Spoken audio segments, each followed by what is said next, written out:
Back at you with another one, and thank you for joining me for another preview slash transfer video. And there's only one place to start today, and that is of course Chelsea Football Club have released Frank Lampard. And let's get straight into it. So excuse the hideous mess on my page. That is of course the Chelsea badge. It's supposed to be a lion. Yeah, I know, doesn't look nothing like a lion. Where's its mane? What kind of lion has a tail that parts into two? But anyways, enough criticising their badge. Let's look at the quote. And I thought this quote would be decent for this video, because for so long I bang on about our club and the lack of ambition. And I just thought this clip here will show you the difference between our club and Chelsea Football Club. So let's get straight into it. Let's start off with this second paragraph here. So we are grateful to Frank for what he has achieved in his time as head coach of the club. However, recent results and performances have not met the club's expectations, leaving the club mid-table without any clear path to sustained improvement. There can never be a good time to part ways with a club legend such as Frank, but after lengthy deliberation and consideration, it was decided a change is needed now to give the club time to improve performances and results this season. Wow. I'm always told Arsenal is apparently a big club with great ambition. Well, Chelsea Football Club, who, yes, not being the greatest, but they are above us. And they also achieved Champions League football. Yes, they didn't win any trophy, but we just won the FA Cup. And you see the ambition between their board and our board. And that's the difference. And I've always maintained that we can go on about managers at Arsenal, but the biggest issue we have here is the owner. Yeah, because if we had a competent owner, we would have never had a rookie manager in the first place. If we had a competent board slash owner, we wouldn't be in this mess. What I'm hearing, oh, we are doing fantastic business, look, we're getting rid of the deadwood. Yeah, do you know how much we got rid of these deadwoods? Yep, zilch. You know what the difference is? When other clubs don't want their deadwoods, they get money for it. And also when I'm hearing Arsenal fans, and then I sort of mention, look, that's a proper big club, look at the way they acted, I get Arsenal fans tell me, oh, but listen, Lampard had over 250 mil to spend. Okay.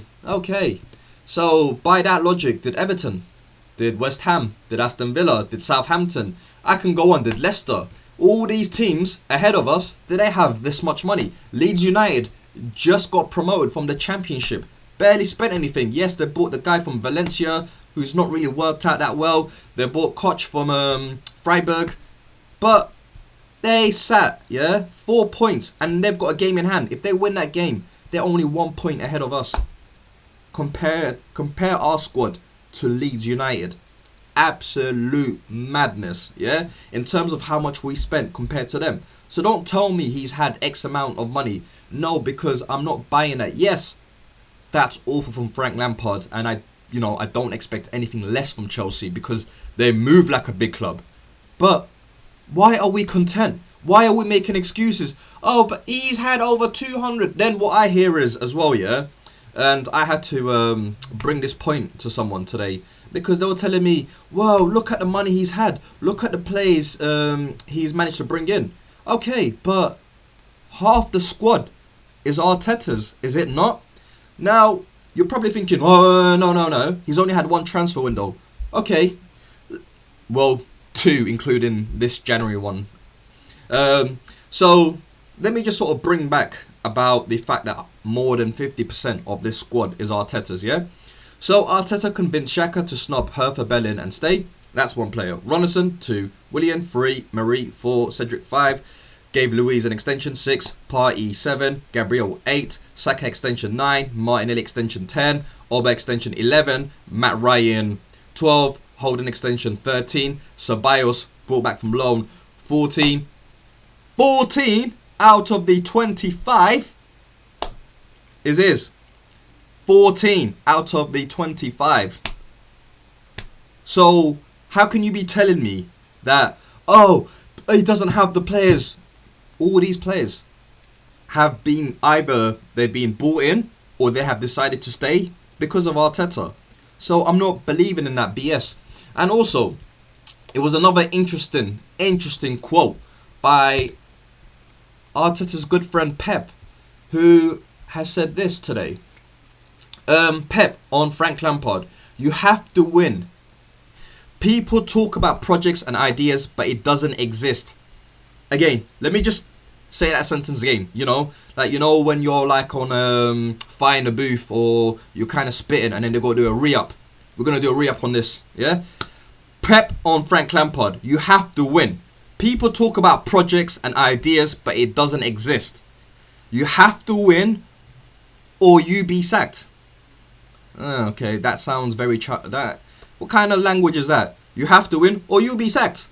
Okay, I respect the Chelsea decision, but a huge hug for Frank. Hopefully, when the lockdown is over, I can go to a restaurant and see him again. Well, maybe you could do like a virtual restaurant date, you know, Pep. But anyways, he goes on further to say, we depend on results, not the way we play or philosophy. You have to get results, or if you don't, you will be replaced. Simple. So this whole myth of process, projects, do not exist in football. Why is that? Because football is a results-driven game. You know, you could be a nobody. Tomorrow, you go score a hat-trick in your, I don't know, the biggest derby game for your club. Guess what? You now become a local hero. Why? Because football is based on results. People are like that with football. You know, 1 minute, Oba, sell him, he's lost, he doesn't know what he's doing, he can't get his form. Next day, Oba scores 2 against Newcastle. Oh, Oba's back, yes, we've got Oba back. But why is that? Because us fans, yeah, we get driven on emotions, and that's what football is. Unfortunately, there's no time for projects and process, and if we are a big club, we will follow in the same direction as Chelsea, and do not whatsoever accept this mediocre manager and what's going on. I'm sorry, I'm not having it. Yeah, I mean, and as I've emphasized, the biggest issue is the board, and the reason why Arteta is here is, sorry, not the owner, not the board. The reason why the board and Arteta is here is because of the owner. The owner shows lack of class, lack of not caring, just doesn't care whatsoever, and the only way he will care is if we hit his pockets. And that's why it's very unfortunate that we've got a pandemic going on, because for me, the best thing to do is to hold out, yeah, a walkout. 85th minute, everyone in the Emirates, in unison, just get up and walk out.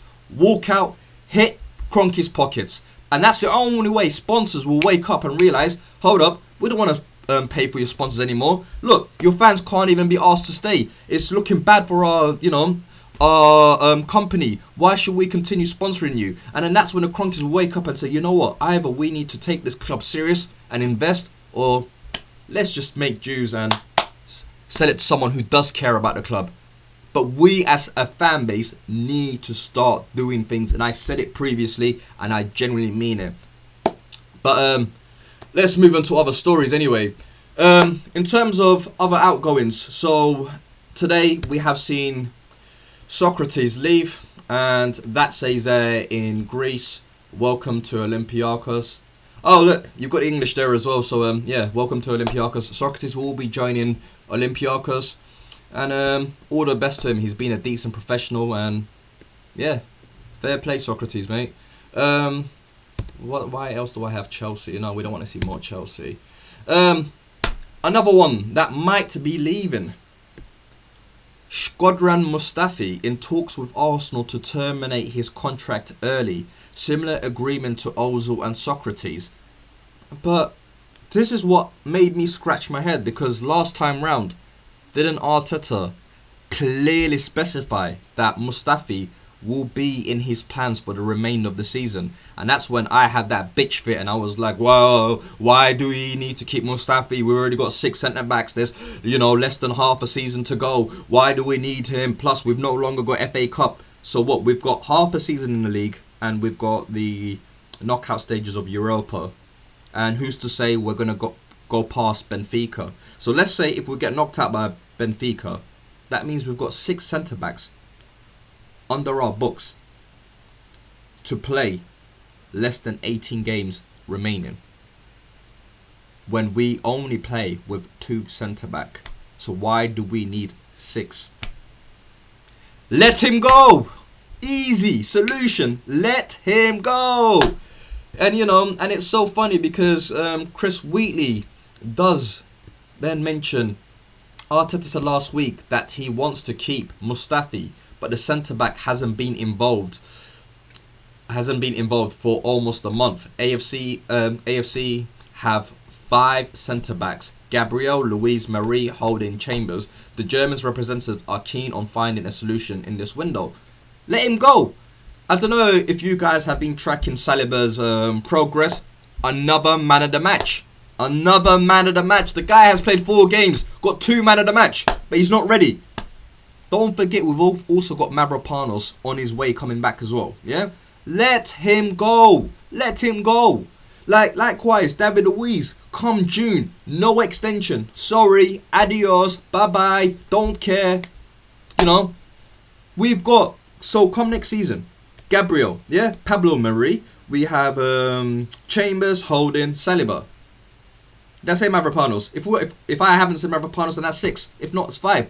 That's enough centre backs. And the only way, yeah, I'm looking to bring in another centre back is if we're going to get rid of Chambers, Holding, Mavropanos, and the intention is to bring in someone like a Pau Torres who comes in immediately and improves that defence immensely. Otherwise, no, not listening to it when we're linked to this Stoke City player, centre back, young centre back. No, I don't want another young centre back because we have Saliba for that. And if you're not going to give Saliba an opportunity, then you know what? I'm done. Stupid, useless manager who doesn't know what he's doing. For me, no, we have enough centre backs, and as I said, unless you're bringing in a top quality like a Koulibaly, not interested, don't care. Yeah. But anyways, moving on to other departures. It was made official yesterday that Mesut Ozil has left, and to be fair to Mesut Ozil, why is this guy on? And to be fair to Mesut Ozil, he has left quite a classy message despite all the issue he has had. So, for example, he has written quite a few statements, and I didn't want to go through it all because it's just going to be quite long-winded. And if you want to help yourself, it's on his Twitter feed. I believe it's also on his other social media platforms like Instagram. But I thought, you know what, let's just look at this one in particular. It goes, North London took me in as one of its own, and every season I embarked on a different project. Hold up. Why do I have this idiot on my timeline? There, let's cover his face. Sorry, let's get back to that. North London took me in as one of its own, and every season I embarked on a different project to bring happiness to this incredible community.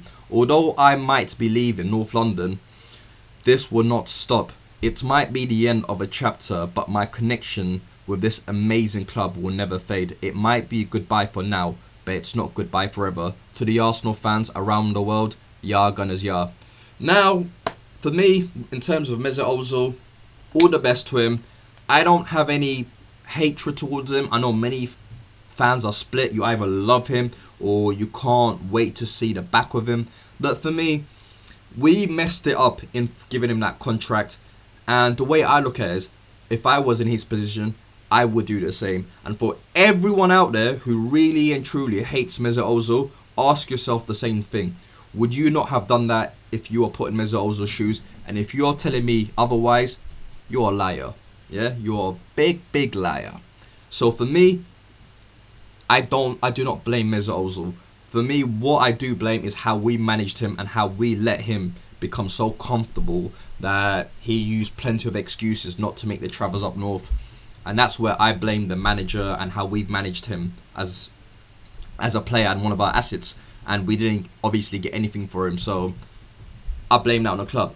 But despite in saying that, I did think it was very classless from Arsenal Football Club to not Like, let me just show you this, yeah? I think it's best if we start off this. This is the Twitter page to wish Mesut Ozil all the best. A just little caption of thank you. And then we had this pagan joining our rival, and then look at all of this they gave him. Some nice sentiments there, yeah? And that's not it. We had another Chelsea agent. Look at this for Petr Cech. Wow, very lengthy, showing him plenty of love. Mesut Ozil, who, let's be honest, has done more for us than Petr Cech and Giroud. He has brought back a trophy at Arsenal after that 13-year drought, or 9-year drought, apologies. And then we're going to say, thank you, Ozil, but you know what, Petr Cech, Giroud, everyone else, you're going to get a nice, long, lengthy sentiment of how much we're going to miss you, all the best. Nah. So when I ever hear people telling me, we're not Chelsea, do not compare us to Chelsea, we have class. No, we don't. We genuinely don't. Class at Arsenal, yeah, was left at Highbury when we moved to the Emirates, and that's facts. Honestly, that's facts.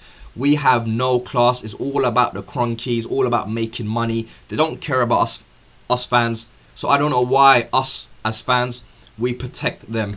We need to stop this crap of we have class. End of the day, we don't have class. So if we don't have class, at least Chelsea have the silverware. You know, we have nothing. We don't have class, and we have, yeah, FA Cup, Community Shields.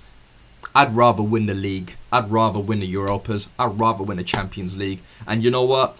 And until today, I'm going to be honest with you, it still pains me so much, yeah, that we were in the Champions League for so many years, and that club from Southwest London, just, you know, they haven't even barely spent any time there, and they lifted before us. It pains me. Do you know, for so long, with all my United friends, or I would, you know, I just take the heat when they say, you ain't got Champions League, you ain't got Champions League. But one thing I always told myself, we will be the first club to win it in London.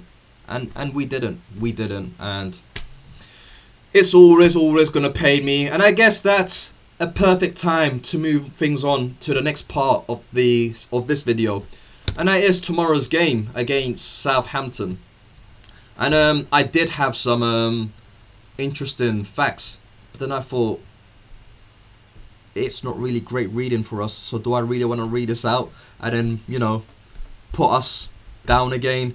But apparently it was this one here I wanted to really reflect on. Maybe if I move my face you might be able to see it, or move it up, sorry, so you don't, my face not clashing with it. Because Arsenal are looking to record back-to-back away Premier League wins against Southampton for the first time since winning in March and August 1997 under Arsene Wenger. So what you're telling me is the chances are slim. They're slim, right? Alright. But anyways, let's get on to the my predicted lineup, or the lineup I would go with. So I've gone with the same formation that we've been playing recently. Don't know if you want to call it a 4-2-1-2-1, or if you want to keep it simple, 4-3-3. So I've got Bertneno in goal, obvious reasons. I don't think Matt Ryan was ready yet. I was looking forward to seeing Matt Ryan play in the FA Cup. Maybe having just one training session wasn't quite ready, or Arteta didn't feel as if, even though he has played football recently, but he's not got that chemistry. He doesn't know how we sort of build up from the back, or how we sort of play when on the corner kicks, set pieces, stuff like that. So I think he needs to get up to speed with those, and then we might see Matt Ryan come in and featuring in those domestic cups. Why am I saying domestic cups? We're no longer in that. I guess Matt Ryan will now have to feature in Europa League, so we might as well get rid of Ronison, right? Anyways, yeah, Bertneno in goal for this. I've gone with Ainsley as a right back, and I know many people were on his case in that poor game against Crystal Palace, but honestly guys, you really have to feel sorry for Ainsley, because he was told not to go to Wolverhampton in the summer and to stay, and we rejected the 25 mil bid for him, and then he was promised game time. and he hasn't played whatsoever, or he's been featured very limited. And then he barely plays, features as a right back, and then doesn't play a few more games. And then against Crystal Palace, yo, Ainsley, left back, yeah? If you're Ainsley, you're just thinking, why did I stay? Why am I bothering? And then again, this is another poor man management issue by Arteta. Another one. He's got this long list, and this is what is really frustrating me about Arteta. Mate, it's not 1, 2, 3, 4, 5. There's plenty of players, yeah? You've pretty much fucked over. And Ainsley, poor kid, is one of them.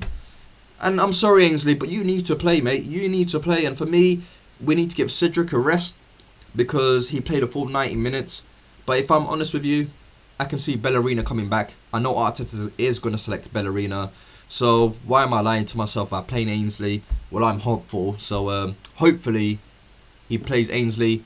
But in reality, you'll probably see Bellerina there. Centre-back pairing, I've gone with Gabriel and Holding again. Yes, I have. And that's because, as I mentioned previously, I want to start seeing some of these guys phased out. David Luiz phased out. Bye-bye.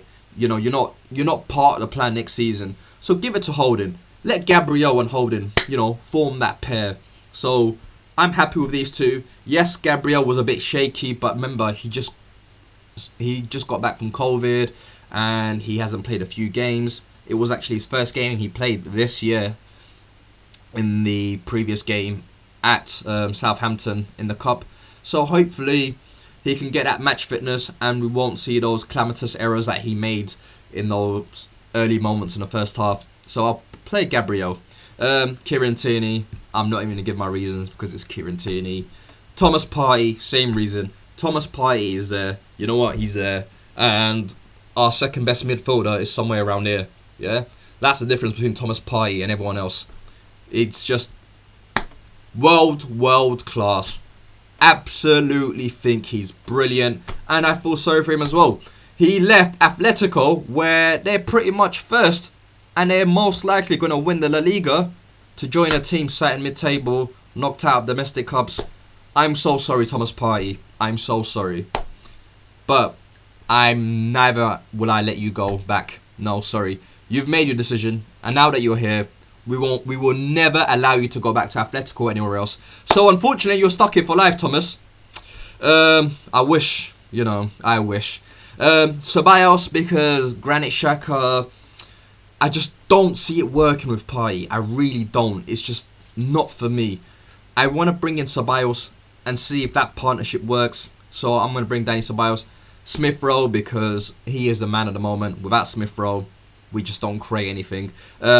Martinelli, because I don't think Alba will play. We are aware that he's got some personal issues he needs to deal with. So for me, let Alba deal with that. Give him all the time in the world he needs, because the amount of time that guy has saved us, yeah, he is Mr. Arsenal. So for me, Aubameyang, whatever you're going through, obviously it's more important than football. There are things out there more important than football, and as much as we like to think we are everything, guys, I really hope that whatever he's dealing with, he can deal with it and come back to us in that mental mind frame we need him. So for me, Martinelli will play, and Saka on the right hand side, and Lacazette up front. And in terms of Saka, what I do want to mention here though is, if I would like to see Saka play on a right wing, and I reckon he will play in that spot. However, if we are going to bring in a sub, please Arteta, don't bring Willian. Do not bring Willian. Please have Pepe on the bench instead. And you're probably thinking, oh, but Pepe is just as bad. But just listen to my logic why Pepe should always come on ahead of Willian. It's because Pepe is younger. He's got a market value, yeah? So right now, let's be real to ourselves. How much do you think if we were to sell Pepe we would get? 25 mil? Yeah, I'd say about 25 mil. Considering we bought him for 72 mil, we need to recoup as much of that as possible. So the more time he's out there and he's showcasing his skills, hopefully the more his values go up as well. So And in addition to that, he's just overall a better footballer than Willian. And he's not had the game time as Willian. We know Willian is shit. But I just thought as if Arteta is justifying the whole Willian because he's hopeful that Willian will one day get into form, and then Arteta will be sat there all smug saying, I told you guys, that's why I bought him for 3 years on 220k. Do not question me, trust the process. I really believe that's what Arteta is trying to do. But we need to bring on we need to bring on Pepe, and also as a striker backup, Eddie, unfortunately, needs to go. His time's up. Balogun.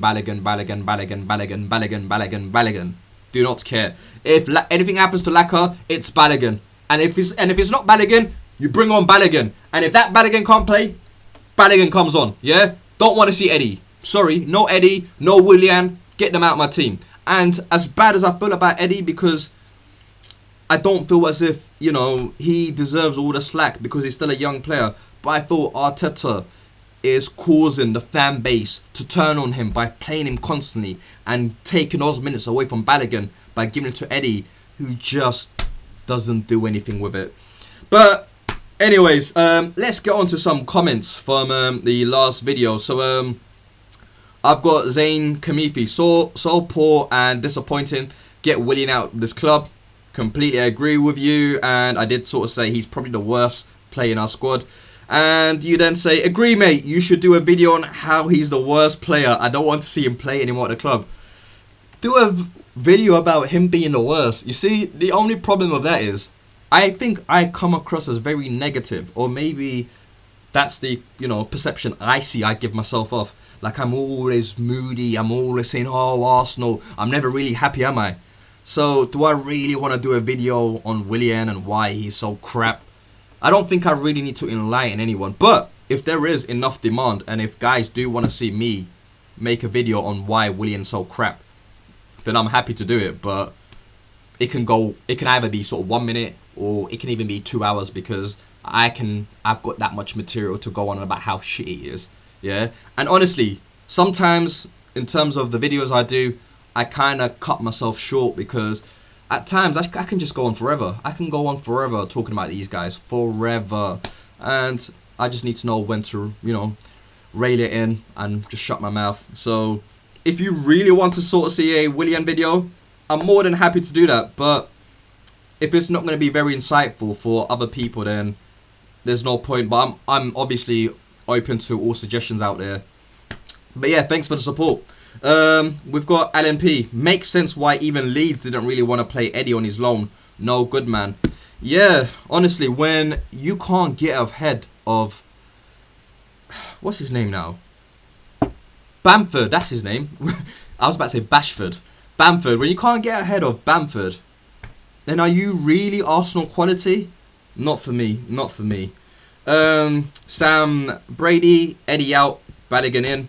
Completely agree. We don't know if Balogun's the answer. I'm not saying that by the way, but what I do know is Eddie is not the answer. I don't know if Balogun will be the answer, and the only way I'll ever know is if he has those minutes that's given to Eddie.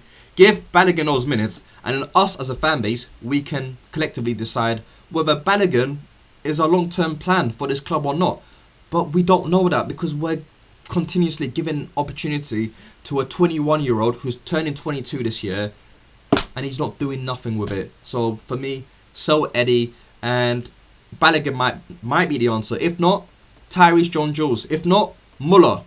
But for me, the perfect centre forward youngster in our club is Gabriel Martinelli, and I see him playing more as a striker than a left wing. So for me, if there's only one youngster I could keep for long term, it will be Martinelli, and that will be over Balogun. But in terms of Balogun, I still want to see what he can provide. So absolutely agree with you, Sam Brady. Thank you for the support. Josh Taylor, free Balogun. Agree, man. Matt Evans, Eddie needs to be sold. He's not top tier football, but last word, do you think Balogun would make it at top tier? Yeah, just to sort of mention the point I made. I do not know if Balogun will make it, but from what I've seen in terms of the under-23s, he's a better overall. He's got better link-up play, he's got more pace, he's got more strength about him. even his sort of technique and his shots, he can shoot him sort of inside the 6 yard, outside the penalty box. He's just got it all. Whereas Eddie's just a fox in a box. And for me, mate, you're one trick pony. And if you get found out, what else do you offer? Nothing. But yeah, that's enough of the comments. I did forget. I almost forgot to mention my prediction for the game. So in terms of the prediction for the game against Southampton in the league, I am going to go with a narrow victory. And please, Arsenal, please do not let me down this time. I know you will, but please. And I'm very hopeful only because we've got Partey and Smith Rowe starting from the offset. So hopefully with those two, we can smash them. And that's just my thoughts. But anyways, please, as always, like, subscribe, and please continue your support. As always, take care until next time.